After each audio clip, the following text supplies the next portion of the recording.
Yes. Oh, can I ask why? You can ask, but I can't tell you. I've got an employer and under pretty strict instructions not to chit chat with people I'm out working. So Okay. I can't. What company are you with? I'm sorry. What company are you I can't tell you that either. If I tell you that, then you know who it was that was investigating you. So with? Okay. sorry. What's up, man? Not much. Keeping How out goes of it? trouble. And yourself? Not too bad. I'm Officer Bolcom, Swearing Police Department. I'm recording just so you know. Welcome. How you doing? I'm recording as well. Not too bad. You having a good day? Yes, sir. Don't tell me these lunatics called the police for a guy standing out on a corner taking pictures. Yep. Umpqua Bank gave us a call. Said they don't appreciate pictures and video of their business.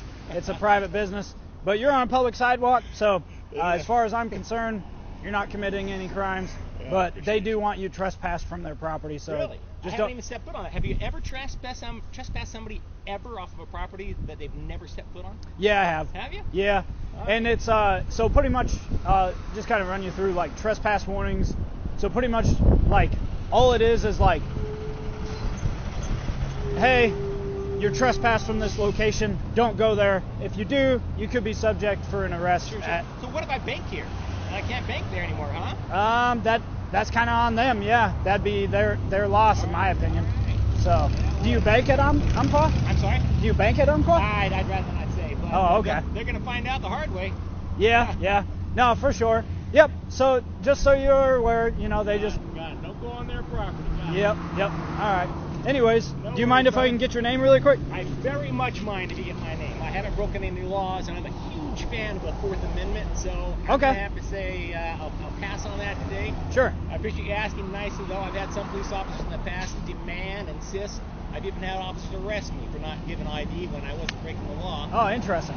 I don't think you're the kind of guy that would do that, but some guys are. It's crazy. Yeah. Yep. Are you going to want to talk to them at all? Sure. Yeah. You might want to mention to them. He said, "Are you absolutely certain you want to trespass this man, not knowing where he banks? Okay. Is that your final answer?" Okay.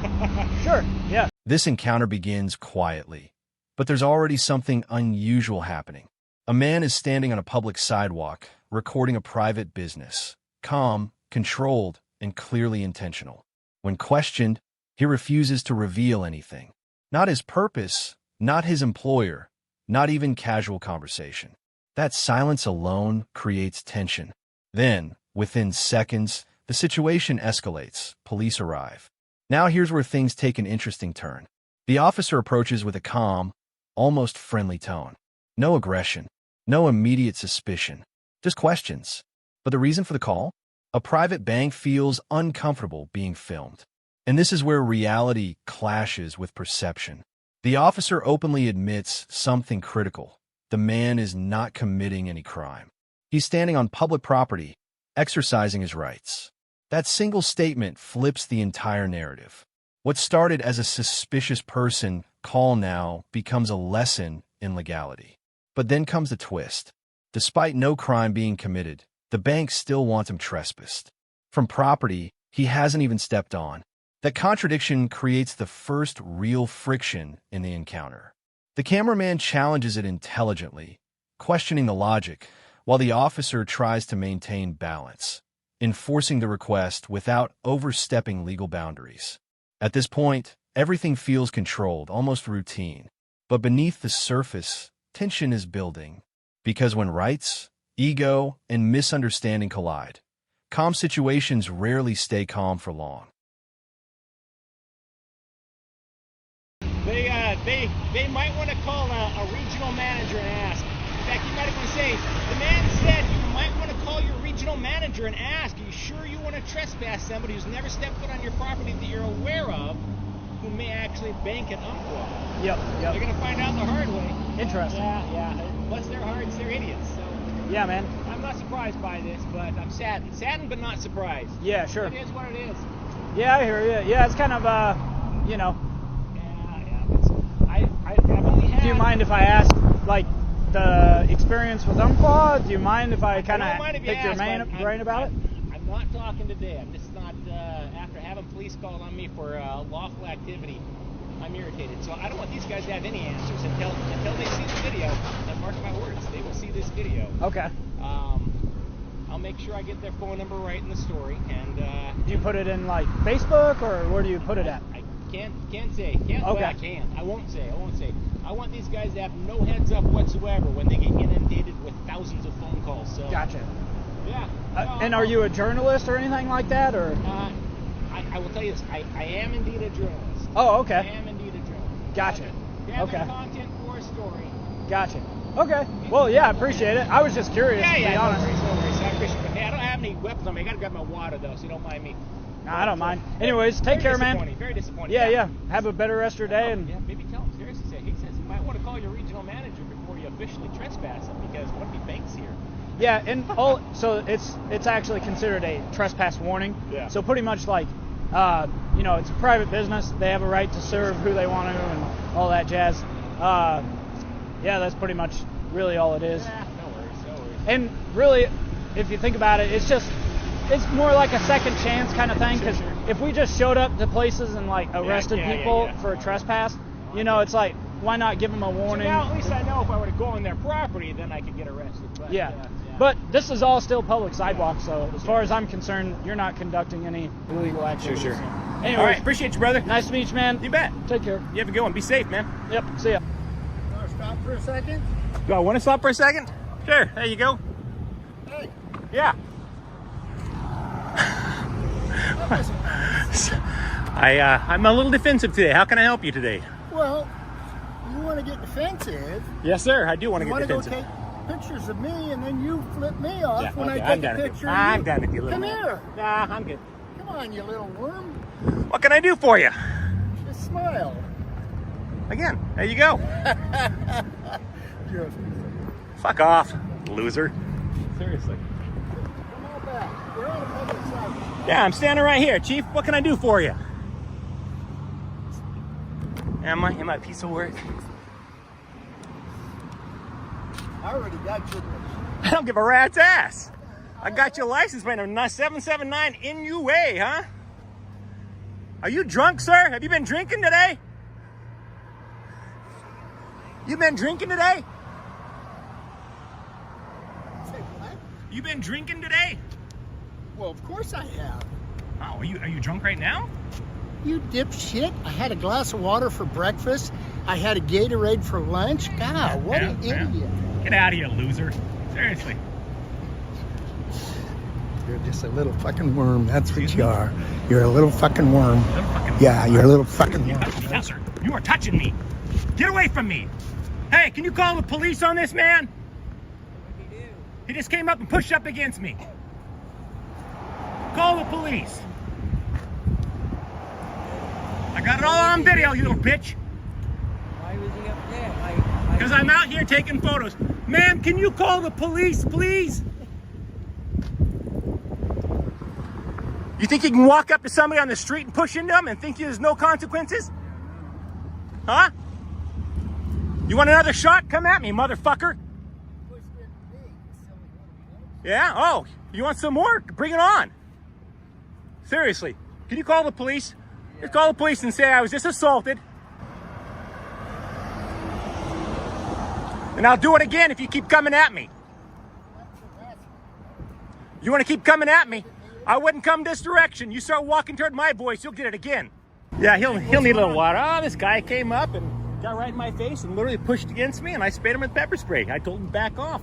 He was very aggressive, pulled his car over here, came at me, started calling me names and stuff like that, got very aggressive and got right in my face, literally that far away, and I'm standing here holding this, and he pushed up against this, pushed me, and I sprayed him.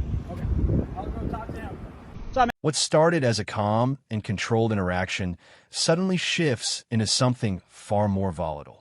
The cameraman, still composed, refuses to engage beyond what's necessary.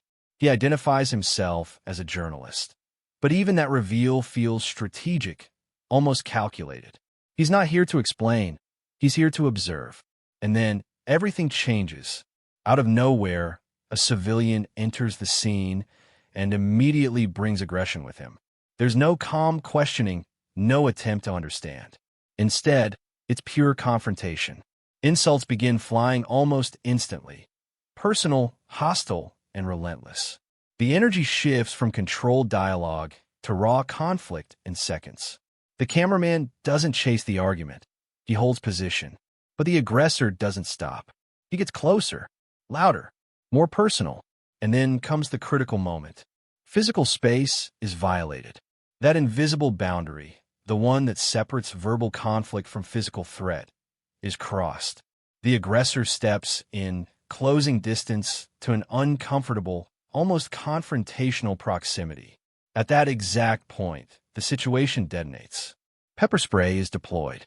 Instantly, the power dynamic flips. The aggressor, who moments ago was dominant and confrontational, is now disoriented, overwhelmed, and reacting to the consequences of that escalation. But here's what makes this moment so intense. It's not just about the spray. It's about timing. Was it self-defense or preemptive action? As the cameraman calls for police, asserting he was assaulted, the narrative fractures into two competing realities. And now, the situation is no longer just conflict. It's a case. Man, step over here with your pickup. Is this your truck? No, you don't have multiple witnesses. Hey, You don't hey, have multiple witnesses. we're gonna talk this out. All right, I got to figure out what's going on. One step at a time. All right, my friend. I got medics coming out here to check your eyes out. I don't need any fucking medics. No, that should probably have them take a look. No, I got set up. Okay. You got people like this in town now. Okay. Okay. So I took a picture of him because he took a picture of me at the bank. Okay. So I stopped and took a picture of him. Okay. He flips me off right away. Okay. Then he starts baiting me, cussing at me, calling me. It's all on his video there. Okay. Then when I walk up like this, he steps into me, and he has his pepper spray already. He fucking zaps me right now with pepper spray. Okay. It's my fault. That's stupid. Okay. What are you thinking? Nothing. I'm not thinking anything. Okay. Well, because I'm thinking that was really stupid, that I should have known better, because this is what these little peckers are going to do now. Mm-hmm. They're going to start sending people all over the country doing this stuff because they want conflict. Okay. What else does that guy want? He's been out here on the street. That's what he's been doing. You're right. This is public. This is right. public. You're right. All right, man. So sounds like you guys had a little bit of some stuff going on. So, you mind if I could get your name really quick? Now you can get my name. Mike Norton. Michael Norton. M-I-C-H-A-E-L. M-I-C-H-A-E-L. M-I-C-H-A-E-L. N-O-R-T-O-N? Correct. Your date of birth? 68. And a good phone number for you. 801.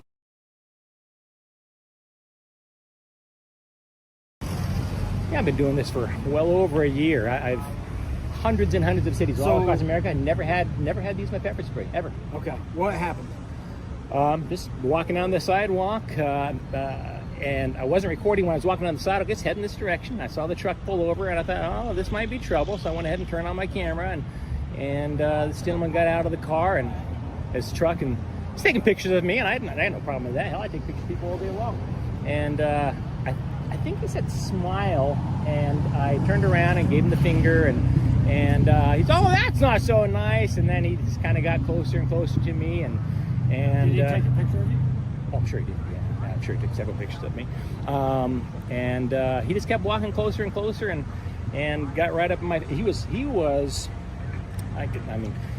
literally. I was holding my camera like this. Let me show you. Collapse that. I was holding my camera like this, as close as I possibly could to myself, and his face was literally right there, and he pushed up against this, which pushed up into me, and that's when I didn't even look down to see if it was his hand pushing me or his belt or whatever. But when you get in that, somebody's face at that, and he was getting really. In fact, I'm going to rewind this a little bit and show you the video. What a dumbass! So I don't know if the man really deserves a second chance, but you know what? Just for shits and giggles, if he wants to be stupid again, let's give him another chance and say, hey, once again, you got a chance. Make an apology, and I'll accept it, and we'll move our separate ways. I have no desire to tie him up in court, and the only one that benefits from that is the courts. Sure. The courts and attorneys, and it's crazy. All right. I'm willing to, just, he needs to be an adult. He needs to be a grown-up. All right, man. So am I free to go? You're free to go at this time. You guys... Is he pressing charges? Well, he said if you guys can handshake this out to try to? No. Okay. The man pepper sprayed me. He baited me into walking up towards him. He stepped into me, and then immediately he had that pepper spray ready. He saw the video already, Chief. This is exactly what he did. Okay. And he actually is stepping into me if you watch the video. Okay. All right. Well, thank It's the you. reason that he's got that.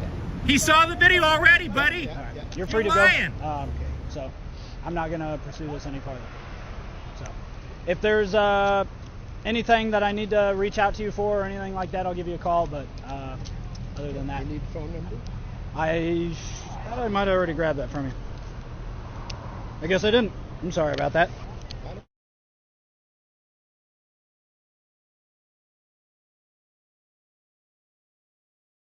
Okay. Awesome. Thank you, sir. And sorry about the circumstances. And please have a better rest of your day, Mr. So. This world is full of pieces of human excrement that do things like this just for fun. Take care. All right, Mr. Norton. Thank you for your time. I'm glad that you're safe. If you need anything, please reach out to us. And have a better rest of your day. Okay. Take care. Too many people have no idea of our rights, especially our First Amendment right to free press. They feel entitled and think that the rest of the world has to revolve around them and what they want, and sometimes that kind of behavior can leave them in a bad place, just like in this case. But the truth is that there is no expectation of privacy in public. Being that said, thanks to our First Amendment right to free press, you can film everything that you can see from a public place. Because if you think about it, you cannot trespass the eyes. And this is why it is so important for you to know your rights and to help us to bring awareness to the rest of the public. Well, don't forget to support the channel by subscribing, like the video and leave a comment to reach more people. And remember, always record the police. With the chaos settled and the immediate threat gone, the scene transitions into something far more calculated, an investigation. Police return, but this time, the tone is different. It's no longer about suspicion or presence. It's about truth. Two sides, two stories, one incident. The aggressor speaks first, attempting to frame the situation in his favor. He claims provocation, says he was baited, insulted, drawn into the conflict. In his version, the pepper spray wasn't justified, it was excessive. But then, the cameraman presents his side, and it's structured, detailed, and calm. He describes the approach, the proximity, the moment physical contact occurred. He emphasizes one key point, distance, that the aggressor entered his space, not the other way around. Now the officers are in the middle of it all, carefully navigating both narratives. No assumptions, no immediate judgments, just controlled questioning. This is where experience shows.